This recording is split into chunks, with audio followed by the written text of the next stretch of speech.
Olá vocês! Novamente o nosso quadro Clássico é Clássico aqui da TV Correio.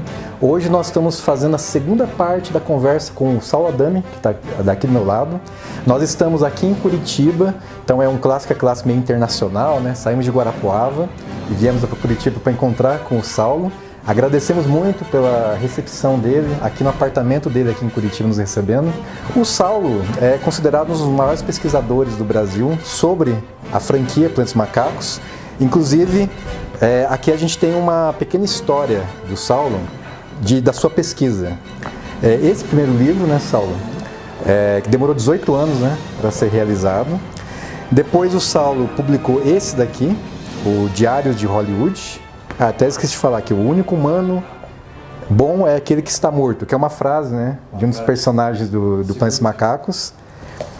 Esse livro, Diários de Hollywood, quando você foi para os Estados Unidos, né, que, como todos sabem, né, o Planeta dos Macacos é uma produção hollywoodiana, né, então acho que é o sonho de todo pesquisador, né, poder ir até o país de origem do filme, né, e poder conversar, e o Saulo fez isso durante 40 anos, conversou com atores que fizeram parte da franquia, viu os bastidores dessa produção, e esse daqui que é uma história em quadrinhos, né, sobre o Planeta dos Macacos, e até chegar a esse aqui, que é considerado a Bíblia sobre o Planeta dos Macacos, que aqui sim, né, é um resultado de 40 anos de pesquisas. Aqui, se vocês tiverem interesse, esse livro ainda está no mercado, né, é fácil de encontrar pela editora Estronho. 30 exemplares só. Só 30 exemplares? Ah, então corram, não percam. Esse aqui é o meu exemplar, inclusive está autografado pelo Saulo Adami, aqui. Aqui vocês vão encontrar fotografias exclusivas, autografadas, que o Saulo conseguiu durante todo esse período que ele viajou para os Estados Unidos, correspondência com atores e pessoas que participaram da produção do Planeta dos Macacos. Aqui tem ficha técnica de todos os filmes, tem material sobre a multiplicidade do Planeta dos Macacos, não ficou só nos filmes, né? Então aqui vocês têm um material completo, inclusive esse livro, em 2019, teremos uma nova edição. E aí eu começo perguntando para você, Saulo, o que nós temos de novidade em 2019 desse aqui, O Homem Não Entende Nada, Arquivos Secretos do Planeta dos Macacos? Bastante coisa. Pelo menos 8 entrevistas inéditas com pessoas que participaram da série Planeta dos Macacos, com pessoas que estão participando da produção do documentário que também sai em 2019, que é Making Apes, dirigido pelo William Conlin. Ele é um realizador da Califórnia. E, além disso, a atualização dos bastidores e da produção e de tudo mais relacionado ao último filme, que é Planeta dos Macacos, A Guerra. A atualização de todas as outras áreas abordadas no livro, que tem respeito às histórias em quadrinhos, aos videogames que também surgiram, né? Já são mencionados ali, mas agora tem mais. Novos brinquedos que foram produzidos, novas histórias em quadrinhos, entrevistas com outras pessoas que estão produzindo essas coisas novas, essas produções novas ligadas ao Planeta dos Macacos. Mas principalmente mostrando o objetivo principal desde o começo do primeiro livro, desde o primeiro dia de pesquisa, que era mostrar como tudo era feito no Planeta dos Macacos. Segue esse roteiro de produção. E eu tenho um livro que está saindo por uma editora aqui de Curitiba chamada DTX, que é um livro exclusivamente de contos que eu escrevi sobre o Planeta dos Macacos, usando o universo deles. Inclui A Invasão dos Macacos, que já saiu no Homem Não Entende Nada, e inclui Perdidos no Planeta dos Macacos, que deu título àquele livro que foi mostrado do Ângelo Júnior, que ele foi o desenhista e roteirista das histórias em quadrinhos, e eu fui o autor dos livros, dos contos que aparecem nesse livro. Então, o livro vai se chamar A Invasão dos Macacos, pela DTX, e tem uma média de 8 obras que exploram esse universo. Então, por exemplo, um dos contos que tem ali mostra o que aconteceu com a nave do Taylor, depois que ela entrou naquele lago, ela caiu naquele lago e desapareceu nas águas daquele lago, como é que se explica, por exemplo, que o Cornelius e a Zira e o Dr. Milo pegaram aquela nave, botaram para funcionar e vieram embora para a Terra de 1973, se macaco odeia a água, e aquilo estava lá no fundo do lago. Certo. Bom, a gente está falando do Homem Não Entende Nada, né? Que é um livro fundamental. Aproveitem que ainda tem 30 exemplares, né? E esse ano saiu esse material aqui também, né? Em inglês, né? Em inglês, pela Strontium. Também pela Strontium, uma editora aqui de São José dos Pinhais, na região metropolitana de Curitiba. O que é exatamente esse material? O Talking Apes é uma... Ele nasceu de uma indignação minha. Pelo seguinte, eu pesquisava o Planeta dos Macacos nos livros dos outros autores, que são americanos, são ingleses, são canadenses e tal, e todos esses autores falam de uma produção que a gente conhece como teste de cena. O que é o teste de cena? O estúdio vai produzir um filme e não sabe se esse filme vai dar certo, se esse filme vai ser interessante, ele precisa de uma pesquisa de maquiagem, então ele faz um teste de cena. Na época, a 20th Century Fox autorizou o Arthur Jacobs a fazer um teste de cena que custou aí $5.000 para colocar em cena interagindo o Charlton Heston no papel do Thomas, que não era Taylor na época, chamava-se Thomas, com o Dr. Zaius, que era o Edward G. Robinson e não o Maurice Evans, com a Linda Harrison no papel da Zira, depois ela foi a Nova, e colocar essa gente toda em cena para ver se a maquiagem funcionava, com a condição de que, se a plateia achasse graça, o filme morria no teste de cena. E se a plateia aprovasse, então eles continuariam conversando sobre o assunto. Aí o filme foi para um orçamento de 5.800.000, na verdade custou mais que isso, agora a gente já sabe, e fizeram um teste de cena. A indignação está onde?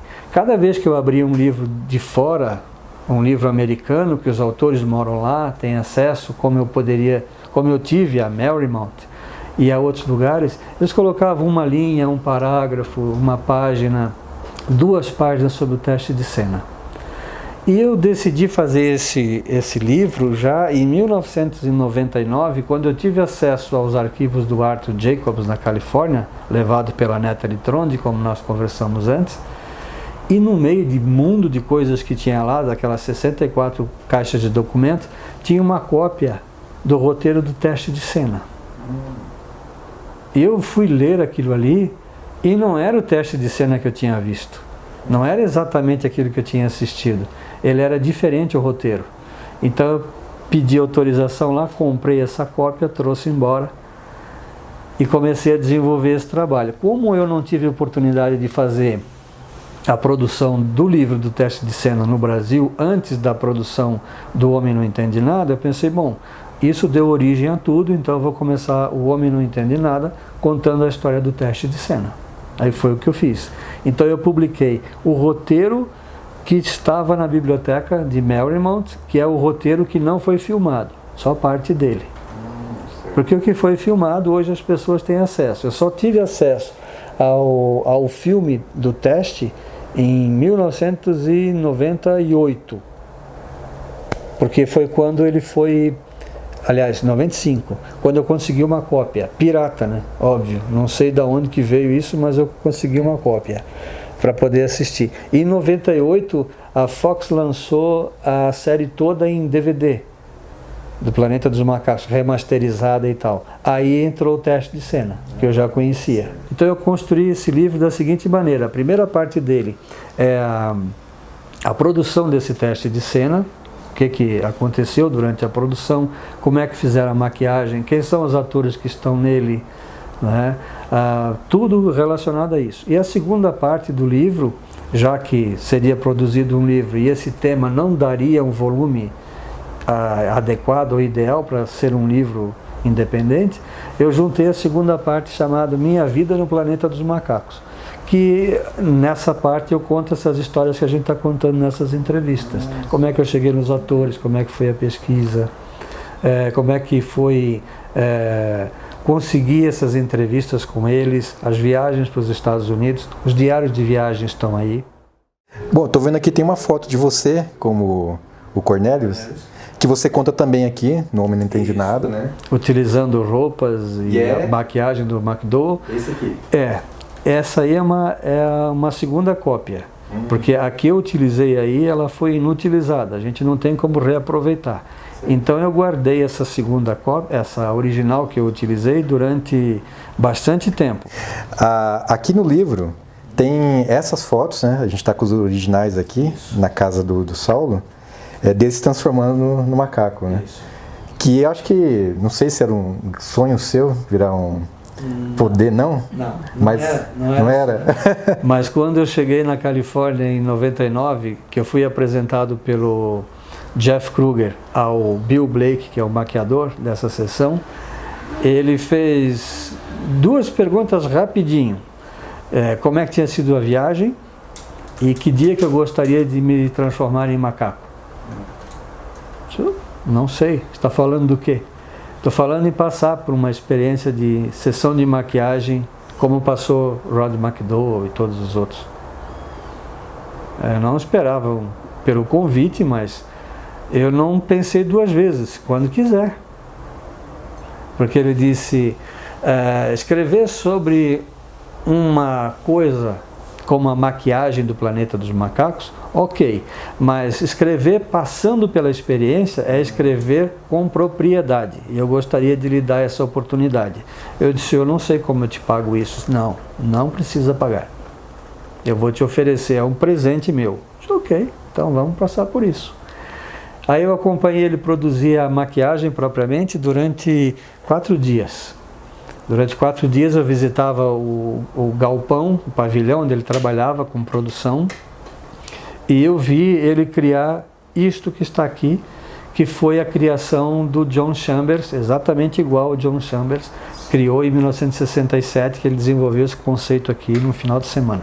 A boca o focinho do macaco, ou seja, o lábio do macaco está 1,5 polegadas da minha boca, de qualquer ator da série.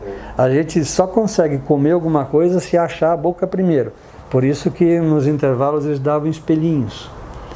E aí, das 2, uma. Ou comia salsicha ou qualquer outra coisa sólida que fosse fácil, ou comia espaguete com a ajuda de alguém para conseguir comer, que era o que fazia o Rod McDowell e a Natalie Trond, brincavam com isso, se divertiam com isso. Fumar só com piteiras longas, que era lá dentro, a boca.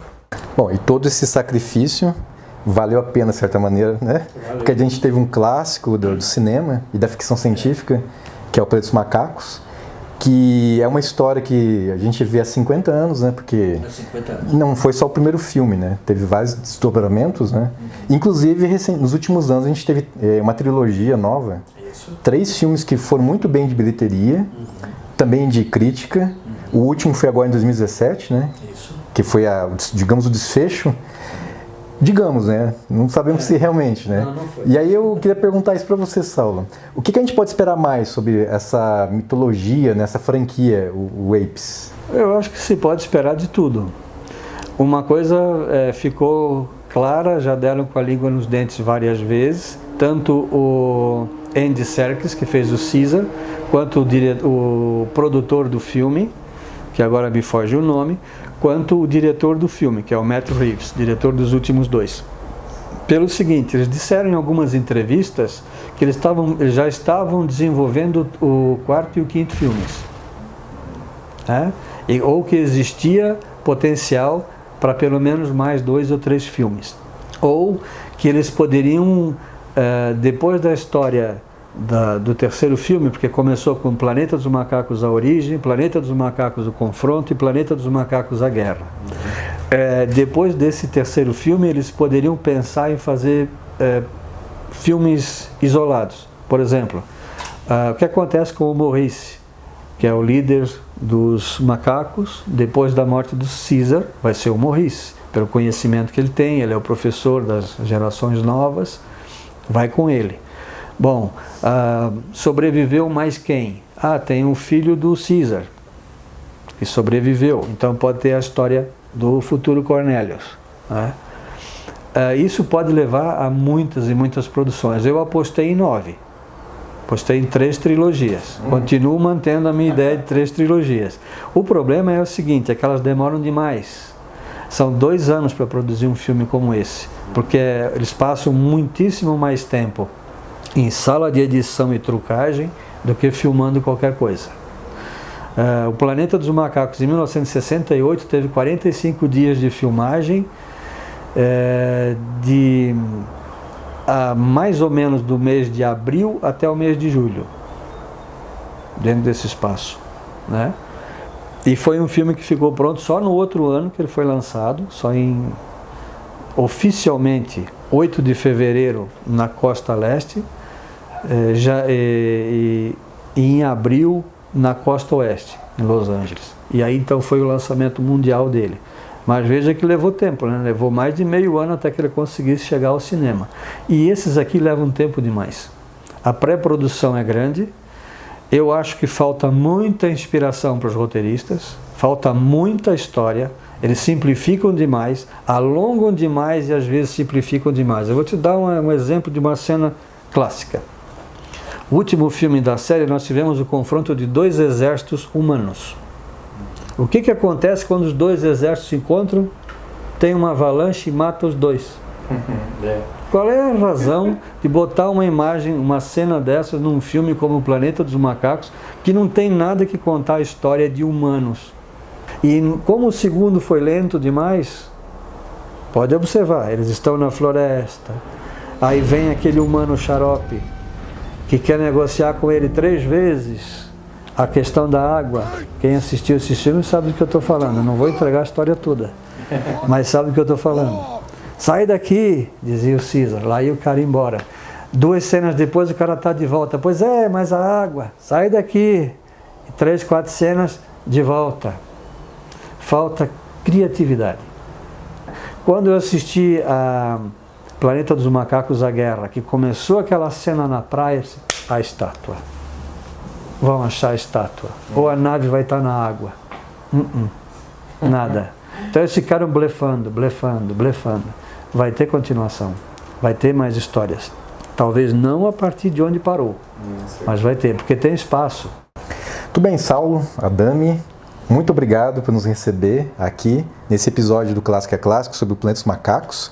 Eu termino, recomendando, claro, que vocês assistam o primeiro filme para quem não conhece e revejam para quem já viu, talvez já tenha visto há algum tempo, Vale a pena sempre rever, como o Saulo sempre faz, Você encontra outros detalhes, E claro, além de rever ou rever o filme, eu recomendo esses 2 livros mais recentes, sobre o universo de Planeta dos Macacos, enquanto o Saulo não lança a nova edição, desse daqui, em 2019, mas vale a pena que vocês vão ter informações muito preciosas, e nessa edição que foi lançada este ano também. E muito obrigado, Saulo. Eu agradeço. Esperamos rever em outras oportunidades, seja falando do Planeta dos Macacos, outros projetos. E ficamos por aqui com mais esse episódio, a segunda parte sobre o Planeta dos Macacos, do Clássico é Clássico. Tchau!